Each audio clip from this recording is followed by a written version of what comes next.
Dalam nama Bapa dan Putra dan Roh Kudus. Amin.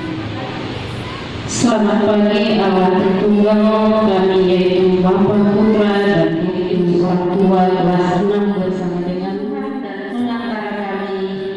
Amin. Dalam nama Bapa dan Putra dan Roh Kudus. Yang memberikan kesempatan kepada saya untuk berkata-kata tidak panjang juga lebih dulu. Maksud kedepannya sehubungan dengan anak ibu untuk dididik dan dia di tempat ini. Singkat saya ini, sebelumnya saya pendidik yang ada di tempat ini tidak berhasil. Jadi saya singkat juga, saya mencintai pokoknya kita masih menggunakan pembelajaran yang WA karena seperti pengalaman mengenai